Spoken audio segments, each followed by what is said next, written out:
जैसे हम लोग जानते हैं कि मेल गेमिट और फीमेल गेमिट के जुड़ने के बाद जायगोट बनता है और फिर जायगोट से बच्चे का जन्म होता है। लेकिन क्या कोई एक गेमिट अकेला संतान बना सकता है?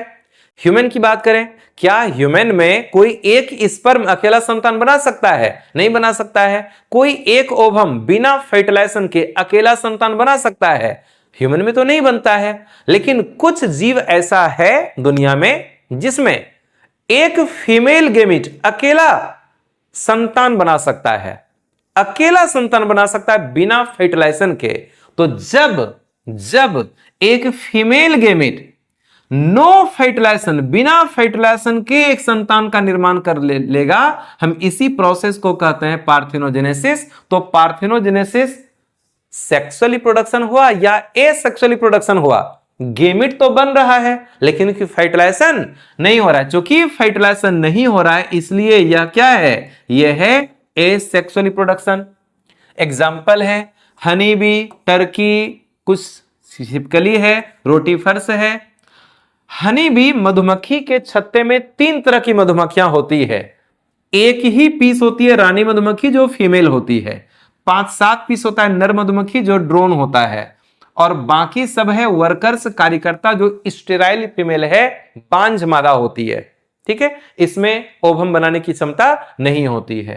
तो ये जो रानी मधुमक्खी है क्वीन, इसका शरीर होता है डिप्लॉइड ट्वेन जिसमें क्रोमोसोम रहता है 32। ड्रोन नर का शरीर होता है हैप्लॉइड, क्रोमोसोम होता है उसका आधा 16। वर्कर्स का शरीर होता है डिप्लॉइड, क्रोमोसोम होता है कितना? 32।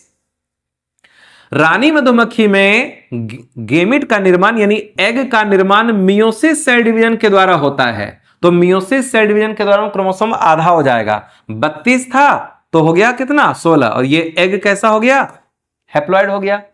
ये एग जो है ये है फीमेल गेमिट। ये एग क्या है? Female gamete. मियोसिस के दौरान हैप्लॉइड एग का निर्माण हुआ और ड्रोन में माइटोसिस के द्वारा ही स्पर्म बनता है। चूंकि ड्रोन का शरीर हैप्लॉइड है और हैप्लॉइड सेल में मियोसिस नहीं हो सकता है, हैप्लॉइड सेल में केवल माइटोसिस होगा। तो ड्रोन मधुमक्खी में, नर मधुमक्खी में माइटोसिस के द्वारा ही क्या बन गया? स्पर्म बन गया। अब जब स्पर्म और ओवम जुड़ेगा और संतान बनाएगा तो संतान में टोटल यहां से 16 मिलके कितना क्रोमोसोम आ गया? 32। और संतान हो गया डिप्लॉइड। और अगर संतान डिप्लॉइड हो गया तो डिप्लॉइड संतान या तो रानी हो सकती है या तो डिप्लॉइड कौन हो सकता है? वर्कर हो सकता है।